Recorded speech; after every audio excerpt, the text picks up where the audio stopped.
الحمدللہ رب العالمین والصلاة والسلام علی سید المرسلین اما بعد فاعوذ باللہ من الشیطان الرجیم بسم اللہ الرحمن الرحیم. پڑھیے الصلاة والسلام علیک یا رسول اللہ وعلی آلک واصحابک یا حبیب اللہ. الصلاة والسلام علیک یا نبی اللہ وعلی آلک واصحابک یا نور اللہ. اجازت نہیں، خواہش ہوگی جتنی خواہش ہوگی اتنا ہی ان کے مطابق پانی، دودھ، پاکیزہ شراب اور شہد کے کوزے خود بخود ان کے ہاتھوں میں آ جائیں گے. جنت میں کوئی نجاست نہیں ہے، نہ گندگی ہے، نہ تھوک ہے، نہ ریٹ ہے، نہ بدن کی میل ہے. سنو، ہر جنتی کے لیے کم از کم 10,000 خادم ہوں گے. ہر خادم کے ہاتھ میں چاندی کا پیالہ ایک ہوگا، دوسرے ہاتھ میں سونے کا پیالہ ہوگا. ہر پیالے میں طرح طرح کی نعمتیں ہوں گی. جنتی شخص نعمتیں کھاتا جائے گا، لذت بڑھتی جائے گی. یہ بھی بڑی کمال کی بات ہے، سمجھدار لوگ سمجھیں گے. بڑی بھوک لگی ہو سکتا ہے ابھی بھی لگی ہو کسی کو، تو بات جلدی سمجھ آئے. بڑی بھوک لگی ہو اور آپ کی پسندیدہ چیز آپ کے سامنے رکھ دی جائے. جو لذت پہلے دوسرے چوتھے نوالے میں ہے وہ چھٹے ساتویں میں نہیں رہتی. 8-10 نوالوں کے بعد تو نارمل ہو جاتا ہے، کیونکہ اب پیٹ بھرنے لگ گیا ہے. اب وہ لذت نہیں ہے، اب صرف بندہ کام پورا کر رہا ہے کہ چلو کھانا کھا رہا ہوں، کھا تو لوں. لذت شروع کے نوالوں میں تھی. جنت میں ایسا نہیں ہوگا. فرمایا جتنا کھاتا جائے گا اس میں لذت جو ہے وہ بڑھتی ہی چلی جائے گی. ہر نوالے میں 70 ذائقے ہوں گے، ہر ذائقہ پہلے سے جدا ہوگا. جنتیوں کے لباس پرانے نہیں ہوں گے، ان کی جوانی فنا نہیں ہوگی، ہمیشہ ہمیشہ جنت میں رہیں گے. اللہ اکبر. سو لوگ کتنے خوش نصیب ہوں گے جن کے اعمال نامے نیکیوں کے بھاری ہو جائیں گے. فَأَمَّا مَنْ ثَقُلَتْ مَوَازِينُهُ فَهُوَ فِي عِيشَةٍ رَاضِيَةٍ. مزے ہوں گے. لیکن آگے قرآن ڈرا رہا ہے، سمجھا رہا ہے زندگی کیسے گزارنی ہے. سنو، وَأَمَّا مَنْ خَفَّتْ مَوَازِينُهُ فَأُمُّهُ هَاوِيَةٌ. پھر وہی انداز، وما ادراک ما ہی، تم نے کیا جانا حاویہ کیا؟ نار حامیہ. قرآن کہتا ہے بہرحال جس کے ترازو ہلکے پڑ جائیں گے اس کا ٹھکانہ حاویہ ہوگا. کیا معلوم وہ کیا ہے؟ فرمایا ایک شعلے مارتی آگ ہے. جنت کی تعریف، جنت کی ڈیفینیشن سن لی نا؟ آؤ کچھ جہنم کے بارے میں بھی سن لو. تیاری کرو جنت کی، بچاؤ اپنے آپ کو جہنم کی آگ سے. ہم میں سے کوئی بھی وہ عذاب برداشت نہیں کر سکے گا. جہنم اللہ پاک کے قہر و غضب کا مقام ہے. جہنم کی آگ نہایت گرم ہے. حدیث پاک میں آتا ہے یہ دنیا کی آگ جہنم کی آگ کے 70 اجزاء میں سے ایک جز ہے. اگر اس دنیاوی آگ کو پانی سے 2 مرتبہ ٹھنڈا نہ کر دیا گیا ہوتا تو تم اس سے فائدہ نہ اٹھا سکتے. یعنی اس آگ کو ہمیں ٹھنڈا کر کے پیش کیا گیا ہے تو ہم اس آگ سے فائدہ اٹھا سکتے ہیں. جہنم کی آگ 70 ٹائم زیادہ خطرناک ہے. آپ سوچو تو صحیح، اس دنیا کی آگ کی تپش کتنی ہے. خالی دنیا میں چولہے کی آگ نہیں ہے، ایسی آگ ہے جب آتش فشاں پڑتا ہے تو بتایا جاتا ہے کتنے ہزار فارن ہائٹ وہ آگ نکلتی ہے، لوہے کو پگھلا دیتی ہے، شہروں کے شہر تہس نہس ہو جاتے ہیں. اتنی خطرناک آگ دنیا میں موجود ہے. اور جہنم کی آگ اس سے 70 گنا زیادہ خطرناک ہے. دنیا کی آگ اللہ پاک سے دعا کرتی ہے کہ اللہ پاک مجھے جہنم کی آگ میں دوبارہ نہ لوٹانا. آگ پناہ مانگتی ہے جہنم کی آگ سے. حضرت جبرائیل پیارے آقا علیہ الصلوۃ والسلام کی خدمت میں قسم اٹھا کر کہا انہوں نے کہ اگر جہنم کو سوئی کے ناکے کے برابر کھول دیا جائے تو تمام زمین والے اس کی گرمی کے سبب مر جائیں. روایت کے مطابق جہنم کی آگ 1000 سال تک دھکائی گئی، یہاں تک کہ وہ سرخ ہو گئی. پھر 1000 برس تک دہکائی گئی، یہاں تک کہ سفید ہو گئی. پھر 1000 برس تک بھڑکائی گئی، یہاں تک کہ سیاہ ہو گئی. اب وہ نری کالی سیاہ ہے جس میں روشنی کا نام بھی نہیں ہے. کون برداشت کر سکے گا؟ کون جا سکے گا؟ یہ کیسا شیطان مردود ہے، نہ جنت کا شوق بڑھانے دیتا ہے نہ جہنم کا خوف آنے دیتا ہے. کرونا وائرس کا خوف ہے، دیکھا نہیں ہم میں سے کسی نے.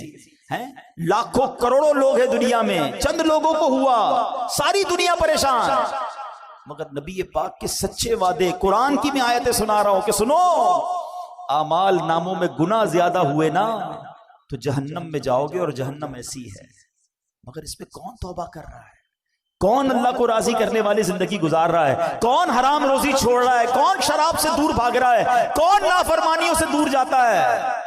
حرام دیکھ رہے ہیں، حرام کھا رہے ہیں، حرام سن رہے ہیں، نمازیں قضا ہو رہی ہیں۔ سوچو یہ کدھر جا رہے ہیں؟ یہ شیطان نے کیسی غفلت کی چادر اڑا دی ہے ہم پر۔ کیوں نہیں تیاری کرتے اس جنت کی؟ دنیا کی 50 60 70 سالہ زندگی کو کچھ دنوں کے لیے صبر کے ساتھ گزار لو، جنت کی نہ ختم ہونے والی زندگی تمہارا انتظار کر رہی ہے۔ سودا کر لو نا اپنی جان کا۔ دنیا میں اگر آپ کو کوئی کہہ دے یار تمہارے پاس 1000 روپے ہیں مجھے دے دو، اس کے بدلے میں تمہیں 1 ارب روپے دے دوں گا، بندہ کہے گا بالکل لے لو۔ بالکل، یہ تو کمپیریزن ابھی بھی دنیا میں بنتا ہے، مگر جنت اور دنیا کا کوئی کمپیریزن نہیں۔ مگر سمجھانے کے لیے کہ اے بندے 50 60 70 سال میری فرما برداری میں گزار لے، نہ ختم ہونے والی جنت کی ابدی نعمتیں میں تجھے عطا فرما دوں گا۔ مگر ہم اس سودے کے لیے تیار ہی نہیں ہو رہے، ہم اپنے آپ کو تیار ہی نہیں کر پا رہے۔ خدا را آج سورہ قارعہ اور قیامت کے احوال سن کر، جہنم کی ہولناکی کو سن کر، ہم زندگی میں کچھ فیصلہ کریں، اپنے آپ کو بدلنے کی کوشش کریں۔ اپنے بیان کے آخر میں ایک دل دہلانے والا واقعہ جب میں نے پڑھا، صحابی رسول حضرت عبداللہ ابن مسعود رضی اللہ عنہ سے روایت ہے کہ ایک بار ایک شخص بارگاہ رسالت میں حاضر ہوا، عرض کیا یا رسول اللہ صلی اللہ تعالی علیہ وسلم، کوئی ایسا مومن بھی ہے جو جہنم میں باقی رہ جائے گا؟ ذرا غور سے سنیے گا، ہو سکے تو سر جھکا کر سنیے۔ فرمایا ہاں، ایک شخص جو جہنم کے گہرے گھڑے میں ہوگا اور اونچی آواز سے یا حنانو یا منان پکار رہا ہوگا، اس کی آواز بلند ہوگی، اس آواز کو حضرت جبرائیل سنیں گے، کہیں گے العجب العجب، عجیب بات ہے، عجیب بات ہے۔ پھر حضرت جبرائیل علیہ السلام اللہ عز و جل کے عرش کے سامنے حاضر ہوں گے، سر سجدے میں رکھ دیں گے۔ اللہ پاک فرمائے گا ارفع راسک یا جبرائیل، اے جبرائیل اپنا سر اٹھاؤ۔ حضرت جبرائیل علیہ السلام سر اٹھائیں گے، اللہ پاک فرمائے گا جبرائیل تم نے کیا عجیب چیز دیکھی ہے؟ عرض کریں گے یا اللہ میں نے ایک آواز سنی ہے، کوئی شخص جہنم کے گہرے گھڑے میں یا حنان یا منان پکار رہا۔ اللہ پاک فرمائے گا جبرائیل مالک یعنی داروغہ جہنم کے پاس جاؤ اور انہیں کہو کہ وہ بندہ جو یا حنان یا منان پکار رہا ہے اسے جہنم سے نکال لاؤ۔ حضرت جبرائیل علیہ السلام جہنم کے دروازے پر تشریف لے جائیں گے، دستک دیں گے، حضرت مالک باہر آئیں گے، حضرت جبرائیل علیہ السلام انہیں اللہ پاک کا حکم سنائیں گے۔ حکم سن کر حضرت مالک علیہ السلام جہنم کے اندر جائیں گے۔ ہمارے پیارے آقا علیہ السلام نے فرمایا جیسے ماں اپنے بچوں کو پہچانتی ہے، حضرت مالک ایسے ہی جہنم کو پہچانتے ہیں۔ اس کے باوجود آپ یا حنان یا منان کہنے والے شخص کو تلاش نہیں کر پائیں گے۔ باہر تشریف لائیں گے، حضرت جبرائیل سے عرض کریں گے اے جبرائیل جہنم نے گہرا سانس لیا ہے، اس لیے کون سی چیز پتھر ہے، کون سی چیز لوہا ہے اور کون انسان ہے اس کی پہچان نہیں ہو رہی۔ حضرت جبرائیل پھر اللہ کی بارگاہ میں سجدہ کریں گے، اللہ پاک ارشاد فرمائے گا اے جبرائیل سر اٹھاؤ، تم یا حنان یا منان کہنے والے کو کیوں نہیں لائے؟ جبرائیل عرض کریں گے مولا داروغہ جہنم حضرت مالک نے بھی معذرت کر لی ہے، کہتے جہنم نے سانس لیا ہے، اس کی وجہ سے پتھر لوہے اور انسانوں کے درمیان کوئی فرق نہیں بچا۔ اللہ گویا سبھی جل کر جس کو کہنا کوئلہ بن چکے، کسی چیز کی پہچان نہیں ہو پا رہی ہے۔ اللہ پاک فرمائے گا جبرائیل مالک سے کہو میرا بندہ جہنم کے فلاں گھڑے میں فلاں کونے میں اس طرح پڑا ہوا ہے۔ حضرت جبرائیل جہنم کے دروازے پر جائیں گے اور حضرت مالک کو یا حنان یا منان پکارنے والے کا پتہ بتائیں گے۔ حضرت مالک جہنم کے اندر جائیں گے تو دیکھیں گے ایک شخص ہے، اس کے پاؤں اس کی پیشانی کے ساتھ اور ہاتھ گردن کے ساتھ بندھے ہوئے ہیں اور جہنم کے سانپ بچھو اس کے ساتھ لپٹے ہوئے ہیں۔ حضرت مالک اس کی زنجیریں توڑ دیں گے اور جہنم سے نکال کر حضرت جبرائیل علیہ السلام کے حوالے کر دیں گے۔ حضرت جبرائیل اسے عرش الہی کے سامنے لے کر حاضر ہوں گے، سر سجدے میں رکھیں گے۔ اللہ پاک فرمائے گا اے جبرائیل سر اٹھاؤ۔ جبرائیل علیہ السلام سر اٹھائیں گے۔ اب اللہ پاک اس بندے سے فرمائے گا اے میرے بندے کیا میں نے تیری بہترین تخلیق نہیں کی تھی؟ کیا میں نے تیری طرف رسول نہیں بھیجے تھے؟ کیا ان رسولوں نے تمہیں میری کتاب نہیں سنائی تھی؟ کیا میرے رسولوں نے تجھے نیکی کا حکم نہیں دیا تھا؟ تجھے برائی سے منع نہیں کیا تھا؟ وہ بندہ ساری باتوں کو مانے گا، اقرار کرے گا، یا اللہ تو نے میری بہت اعلیٰ تخلیق فرمائی، تیرے رسول بھی تشریف لائے، انہوں نے تیرے احکام بھی سنائے، اللہ پاک فرمائے گا پھر تو نے فلاں فلاں گناہ کیوں کیے؟ وہ عرض کرے گا یا اللہ میں نے اپنی جان پر ظلم کیا جس کی سزا میں مجھے جہنم میں ڈال دیا گیا، اللہ اس کے باوجود میری امید نہیں ٹوٹی، مجھے تیری رحمت سے امید تھی، اسی لیے میں یا حنان یا منان پکارتا رہا، مولا تو نے اپنے فضل سے مجھے جہنم سے نکالا ہے، یا اللہ مجھ پر رحم فرما دے۔ اللہ پاک فرمائے گا اے فرشتوں گواہ ہو جاؤ میں نے اس بندے پر رحم کیا اور اسے معاف کر دیا، رحمت دا دریا الہی ہر دم بغدہ تیرا، جے قطرہ بخشے میں کم بڑھ جاوے میرا، عدل کرے تے تھر تھر کمبن اچھیاں شانہ والے، فضل کرے فضل کرے تو بخشے جا سکے، میں ورگے منہ کالے تجھے واسطہ میرے آقا مولانا، تجھے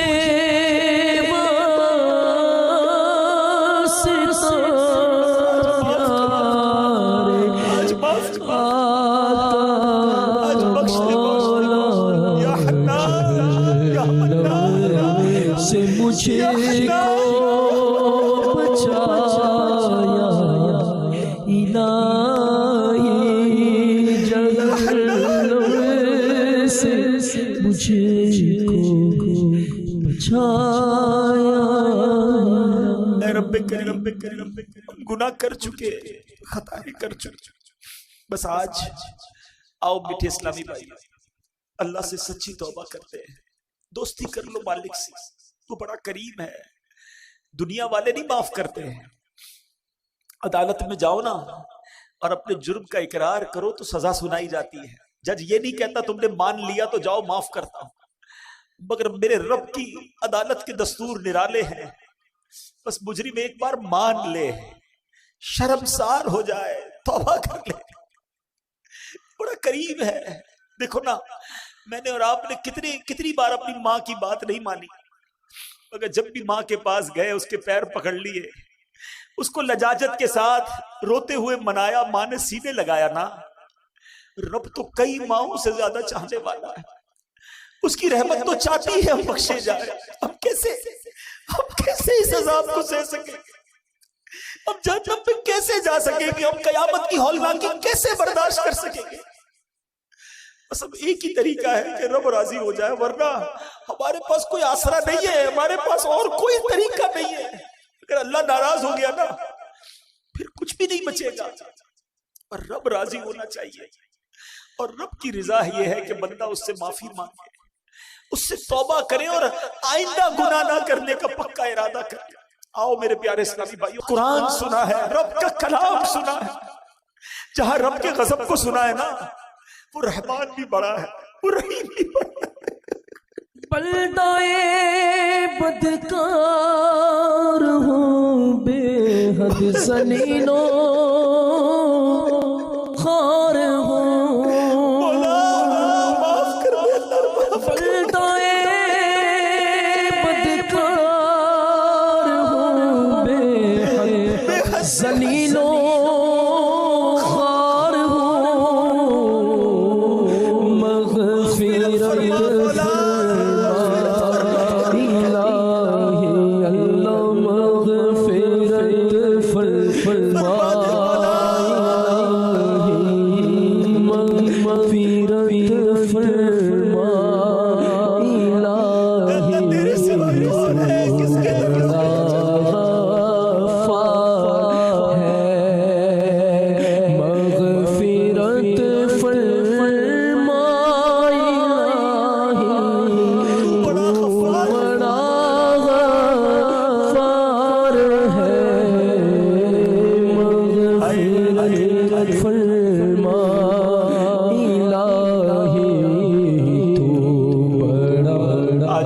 آ جاؤ اللہ کی رحمت، آج اس سے دوستی کر لو۔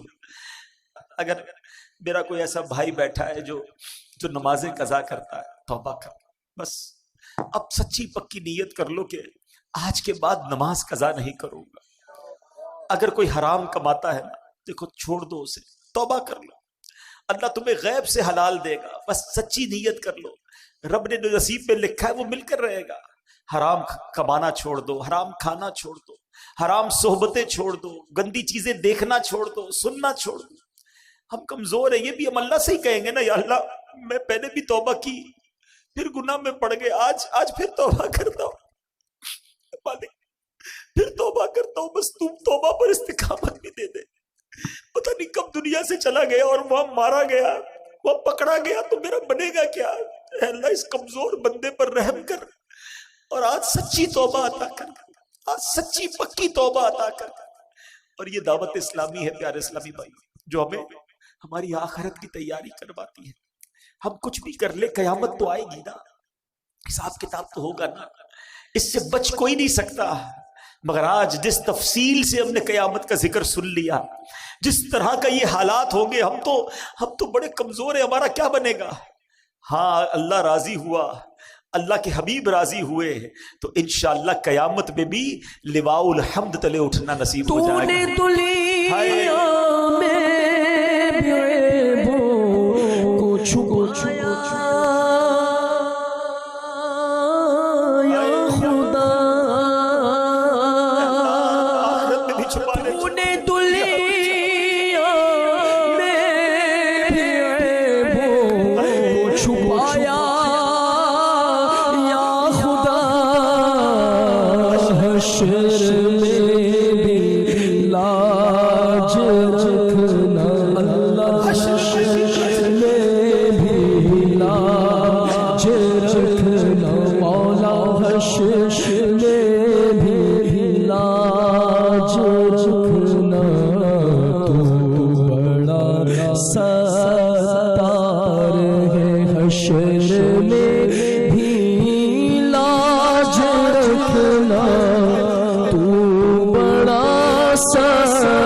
سچی پکی توبہ کرنی ہے۔ توبہ کیا ہے؟ توبہ کے 3 ارکان ہیں۔ ایک، بندہ شرمندہ ہو جائے، مانے میں گناہگار ہوں، ندامت کرے، کہے اللہ کو غلطی ہو گئی، مانتا ہوں مالک مجرم۔ دوسرے نمبر پر اب گناہ نہ کرنے کا پکا ارادہ۔ تیسرا، اس وقت موجودہ یہ گناہ چھوڑ دے، یہ نہ سوچو کہ میں توبہ کروں گا پھر گناہ کر لوں گا، یہ بھی شیطان کا وار ہے۔ ہمارا کام توبہ کرنا ہے، انشاءاللہ رب کریم ہمیں توبہ پر استقامت بھی وہی عطا فرمائے گا۔ اللہ پاک عمل کرنے کی توفیق